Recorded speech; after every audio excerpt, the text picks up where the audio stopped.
From the Battery Street studios of KCBS Radio in San Francisco, I'm Matt Pitman, and this is Bay Current for Wednesday, December 15th. Wiggins comes across, working on Fournier, up top to Curry, quick release, and splash! There it is! The best shooter the game has ever seen has cemented his legacy. No one has made more threes than Stephen Curry. The much-anticipated moment finally happened last night as Stephen Curry surpassed Ray Allen for the most three-pointers all time in NBA history. And we're going to talk some basketball today.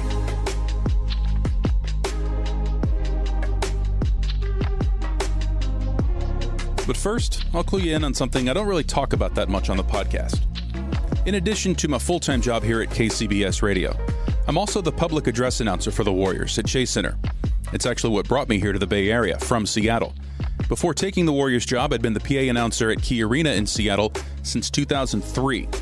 For the Seattle Sonics in their last 6 seasons before moving to Oklahoma City in 2008, and for 14 seasons with the WNBA's Seattle Storm.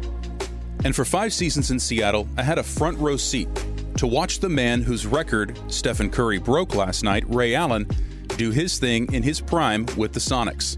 And obviously for the last 3 seasons, I've had the same privilege of watching Stephen Curry do his thing here in the Bay. One of my favorite people in the basketball world has seen a heck of a lot more than I have.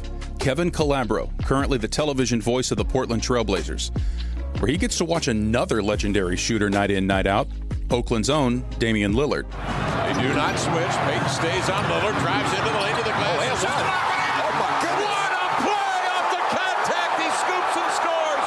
Suns will bring it in bounds. Daniels from backcourt. It falls just short. The Blazers win this game.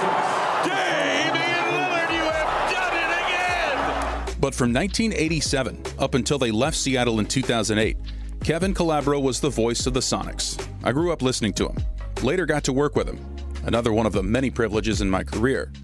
And between 2003 and 2007, Kevin was at the mic as Ray Allen marched towards the all-time three-point record that Steph shattered last night. Now going to work is Ray Allen. Allen outside coming off a Jerome James screen, picked up by Randolph. He leans in for a three, got it! Ray Allen stokes another three-pointer. Good golly, Miss Molly. We are on a magic carpet ride with Ray Allen at the controls. 40 points for Ray, and the Sonics lead by 5. As Steph surpasses Ray, I had to connect with KC and talk a little hoops. And why passing Ray Allen to become the all-time three-point shooter in NBA history is one of those sports milestones we only get to witness once or twice in a generation. Kevin, the thing I always think about with Ray in Seattle and our time with him in Seattle, we got to watch Ray in the middle of his prime, and he dazzled every single night. And I always think that, man, it's a bummer that the city of Seattle wasn't quite rallied around that team the way they were in the 90s around the Kemp and Payton teams, because a lot of people kind of took for granted that they had this amazing shooter shooting the lights out at Key Arena every single night. Yeah, Matt, I think the reason that there was a slight disconnect between that era, like you mentioned, the 90s and then the early 2000s was twofold. It was just the passing of that age. Kemp had moved on, and, of course, Gary and Sean were iconic in the mid-90s, late 90s, the whole decade. And you're right, when Ray came on board, I just don't think enough people appreciated just the beauty and the elegance of his game. And that's the word I would use, the elegance of his game. As quick off the bounce as there is to get into the air and ascend, and would jump as high as any jump shooter I've seen. He has massive calves that propel him straight up into the air with this picture-perfect, technically perfect release. And he worked on that jumper every night. And you and I are one of the first in the building, but Ray was always the first in the building because he had the key to the building. Ray would be out there at 3:45 to 4 o'clock for a 7 o'clock game, working up a sweat, taking those jump shots. And the thing that occurred to me was he would have a guy make not passes that were perfect right there to his shot pocket, but he would have them make passes to his knees, down to his ankles, up high, wide right, wide left. to recreate more fully the kinds of passes you're liable to get in a game, which I thought was brilliant.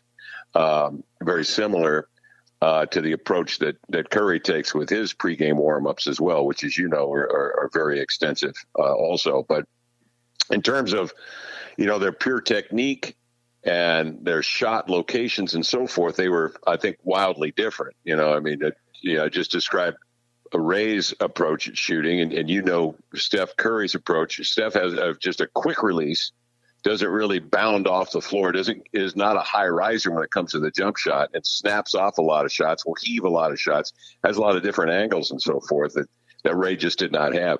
Ray was very explosive to the cup too. Ray would go into the lane and he would play above the rim. He would try to throw on you as well. He had that kind of explosion, and he had that cerebral approach too that Curry has. He was a deep thinker and a really good guy, very gracious with the people around him. Ray wanted to know everybody's name. He wanted to know the ball boy, the guy that was brooming up the sweat on the floor, the broadcasters. He wanted to know everybody's name. And my sense is that Curry has done the same thing there at Golden State. Yeah.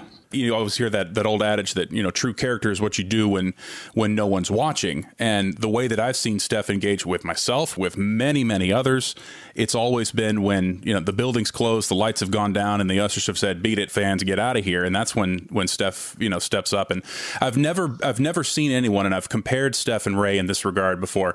I've never seen anybody embrace the role of being the face of the franchise the way Stephen Curry does. And my only other comparison in my years doing this is always Ray Allen. But you hit on a couple of different things about the style of play. How responsible is Stephen Curry for the way that the NBA has sort of morphed and metamorphosized over the last 10, 15 years? Well, I think to a great degree, he obviously, James Harden, Damian Lillard in Portland, another, powerful jump shooter with great range. When they shoot that shot in the situations in which Steph Curry shoots those shots, I mean, he in that way is, I think, very unique. I mean, that those shots are reserved. That area is reserved for Steph, for the Beard, for Trae Young, for Damian Lillard. I mean, that's that area out there. That's just still an extraordinary area out there. But Chris Jackson, I think, is another one. Mahmoud Abdul-Rauf, who played for Denver.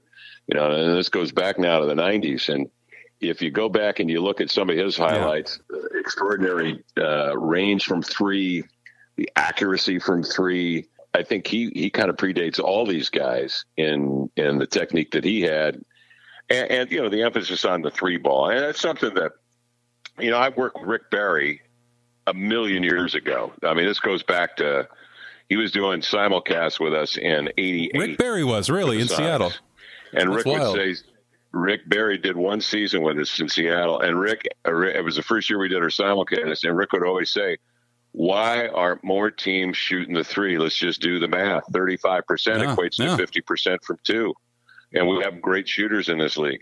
And, of course, that's not the way the game was being played in the late 80s. It was a power game. You're throwing to the post. You're going to repost. You're going to grind it, down in the paint. But he would always say you just have to shoot 35% to equal 50% from two, and, you're getting the same yield. So he was on to it, I think. But I can't really tell you when the emphasis shifted.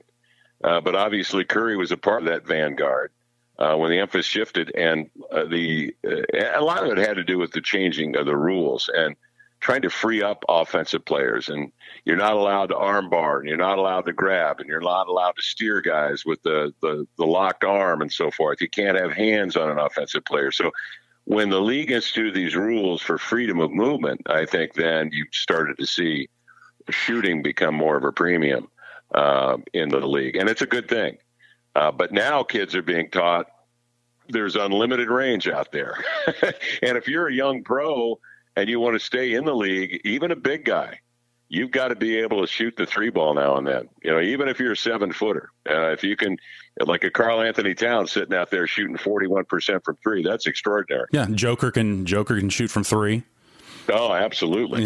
In Ray's Seattle years, he also had Rashard Lewis, who was another threat on the wings. Really stretched out the great 3-point shooter. Oh, tremendous! And obviously, Klay Thompson. If Steph Curry is number one shooter of all time, if Klay Thompson isn't number 2 or number 3, probably behind Ray Allen, then I don't know who's making these lists, because Klay's epic. Klay's a legend. But having that other shooting threat, how much of that is a part of being able to just rack up the number of threes that these two players have done in their careers? Well, I mean, you're obviously spreading the floor, and you got one on one side and another guy on the other, or you're on the break and you got one guy that's heading to the corner and the other guy's going to the other corner, and the ball's on top. Like defensively, you're all spread out, and you've got Draymond Green bringing the ball down the center of the court, and now Draymond can pump it to the corner, or he can go all the way to the rim, where he's going to draw the defense to sag. And now he's even got that option of throwing again to the corner, or Ray or Steph will relocate, and Klay relocates as Green goes into the paint. And, of course, they move so well without the basketball. I mean, Draymond Green's the best passer in the NBA. Oh, absolutely. So it's a perfect storm defensively. Yeah. When you're facing those three guys, it's murder. Think of Ray's time in Boston too. I mean, he had Paul Pierce, who could attack you from the outside. Who could also drive inside, kick it out. You had Garnett could shoot from outside, and obviously we know he was lethal inside. But he was also a tremendous post passer. Right. Absolutely. I mean, it's certainly a function of the team that you're out there with. No question about that. Ray played 18 years in the NBA. Stephen Curry's in his 14th year, his 13th year, and is already surpassing Ray. And I think Steph's got a lot of great years. He takes tremendous care of his body, of his mind. We've mentioned he's out there in the lab pregame, working as hard as anybody all these years later with all the success that he's achieved. Is this his record for perpetuity? I think it is. Whenever he's done, whenever he hangs them up, I think whatever that final number is, it's untouchable. I think you hit it on the head. I mean, Klay Thompson would be the obvious guy. So you talk about perpetuity. I think as long as Klay is upright shooting the basketball, Klay's always going to be a guy. Although, at the age of 33, Steph, you think, in my mind, dude could play till he's 39. His style of play, 40 years old if he wanted to. Yeah. Based on just what you've just said, the night in, night out preparation, taking care of the body, the mind, his style of play, and so forth.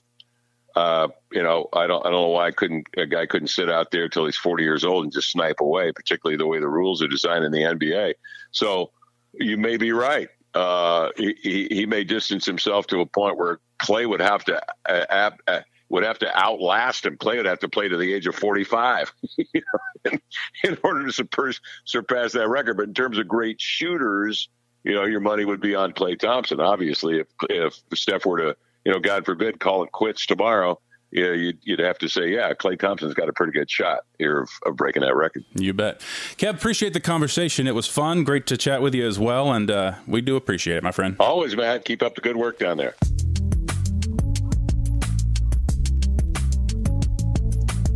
Thanks so much again to Kevin Calabro. Also great to hear the voice of Tim Roy, the voice of the Warriors. And shout out to our sister station, 95.7 The Game, for the Steph highlight. Here in the Bay, you catch every Warriors game on 95.7 The Game. You can stream the games on the Odyssey app as well. If you're enjoying the Bay Current podcast, please subscribe on the Odyssey app, Apple Podcasts, Google Podcasts, or just about anywhere you listen. And every episode is on the KCBS Radio YouTube page. That's it for today's Bay Current. I'm Matt Pitman. We'll chat with you again tomorrow.